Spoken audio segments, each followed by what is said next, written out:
One of the most interesting things about being a citizen of the U.S. is how the ruling elites use the language of we, us, our, to describe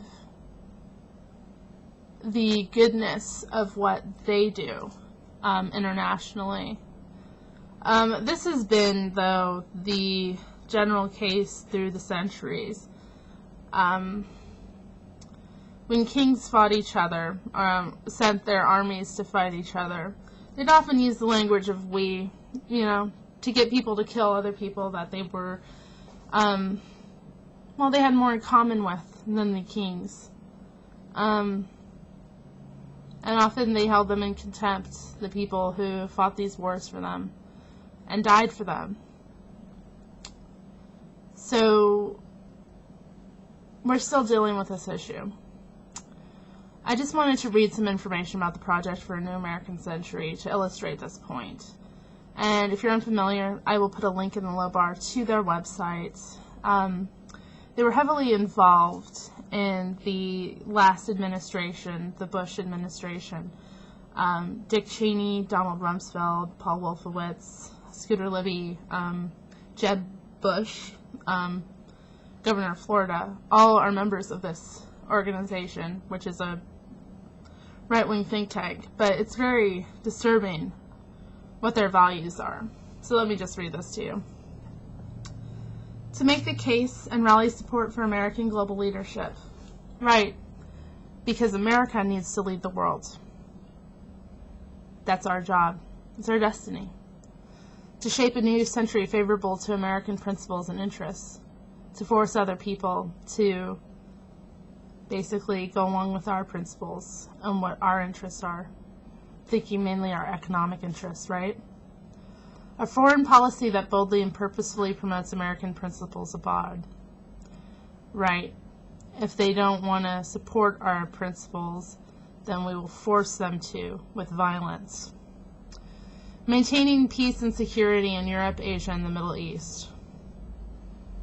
Well, as many of these people have said in the past, you need to wage war if you're ever going to have peace, right? And what is peace?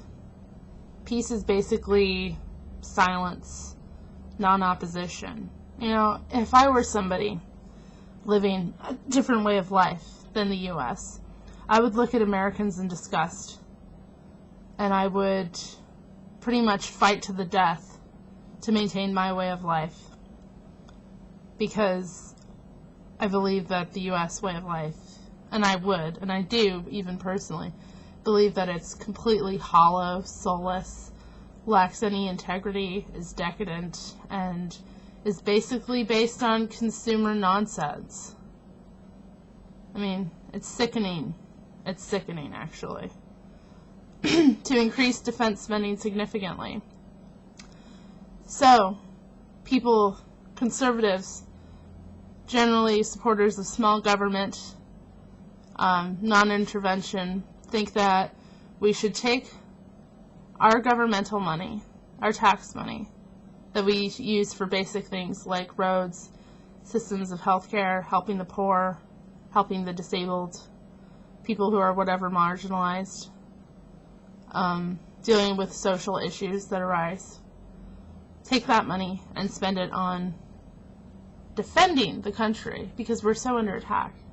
I think they mean offensive spending, actually, because there's nobody that poses a threat to the U.S. None. To strengthen our ties to democratic allies and to challenge regimes hostile to our interests and values. So, basically, the U.S. should have the right to overthrow other people's leaders, other people's governments. I mean, not like they haven't before. I mean, look at Chile, right? Oh, the U.S. was very involved in that. Democratically elected leader, right? But if the U.S. had to do that, right? I mean, this has been going on for the majority of the 20th century. So it's funny how they make the claim that they want to do this for the next one. to promote the cause of political and economic freedom abroad. Economic freedom. I know what that means. That means the freedom of capitalists to do their business anywhere they want, to take whoever's resources they want, and use it to turn a profit. I get it. It's free market capitalism. Yeah. I don't support that kind of freedom. Political freedom. Well, let's use an example of the political freedom we have in the U.S. Let's see. The majority of Americans have opposed the wars in Iraq and Afghanistan, right? You look at polls, that's what's going on.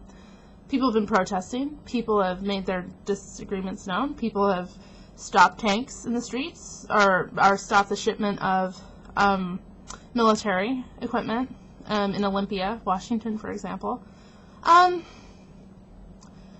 There has been resistance, but we have no political power. We have no bargaining power. The people who want to do this stuff are going to do it.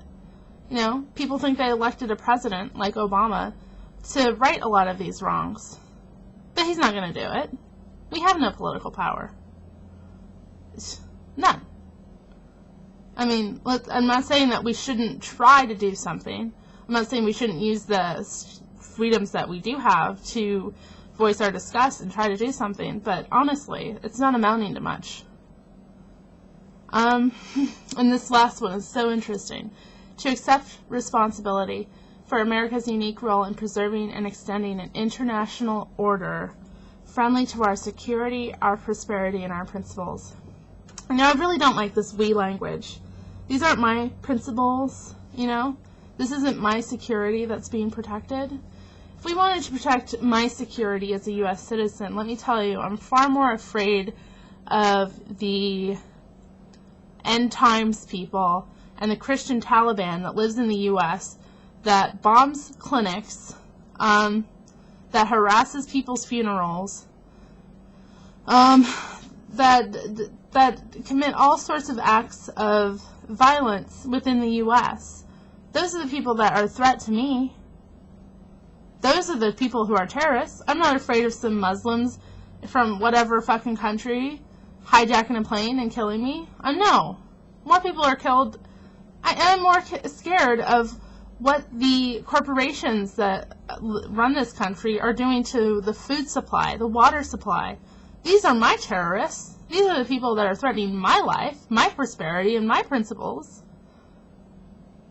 What? It's just this we shit. This is so interesting. And we have a unique role. We have a unique role. Why? Because our way of life is so much better? That's what happened here in the U.S. anyway, as the formation of this country happened. The people who were indigenous to this land and lived here for thousands of years had their property, well, I don't like to use the word property, but they had their land stolen from them. They were killed, but they fought back, they resisted.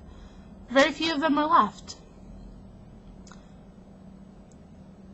But it was always wrapped up in this language of, they aren't using it appropriately. They don't recognize the value of it.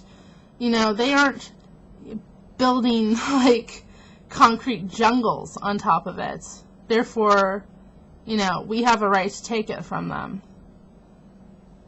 Even though they lived here for thousands of years with no problems.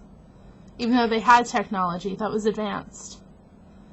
Even though they had ways of life that were fascinating and very interesting. All wiped out. Why? For this? And this is what the whole world deserves to have happen to it. Everyone needs to live our way of life.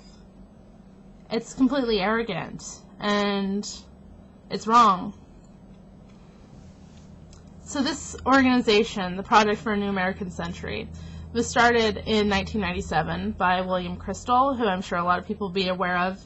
He's your average right-wing toolbag who does commentary. And it was started during the Clinton administration. So a lot of the language on their website is about that time. They were very disillusioned, arch conservatives. But they have an effect today, and I want to point out that the last administration that was in power in the U.S. committed war crimes. Torture happened, illegal invasions happened. All kinds of things have happened. Resources have been given to people who don't deserve them, they don't belong to. All manner of horrible things. And President Obama is not going to do anything about it, and he's made it clear he's not going to hold them accountable. And this administration, this current one, has even put pressure on other governmental bodies, like Spain, to not hold them accountable. So what do? We can't rely on the powers that be to do it, and they're not going to. But this is the vision of the world that the ruling elites have for the rest of us. This is what they're doing in our names. Are we okay with this? I'm not. These aren't my principles that are being defended. And it's just so interesting. It's so interesting. Like, just scrolling through their website, you see them arguing about why Iran doesn't have a right to nuclear weapons. Nobody has a right to nuclear weapons. They could destroy the planet. Nobody should have the right to that. But it's just interesting that the U.S. is consistently going after these other nations, but won't go after a place like North Korea. It's just interesting what threats there are. I don't know. I worry about these things, and I worry about what kind of world we're leaving behind for new generations. And I'm rather young myself, so we just have to, I think, a lot of us have to realize that voting isn't going to change this, that protesting in the street doesn't change it. And we need to figure out ways to bargain with the supposed political freedom we have that we're going to impose on everyone else. Strategies for stopping these things from happening and stopping groups like the Project for a New American Century, and holding them accountable for their ideological I don't even know how to put it, their ideology of global American dominance at the expense of everything else. Anyway, talk to you later.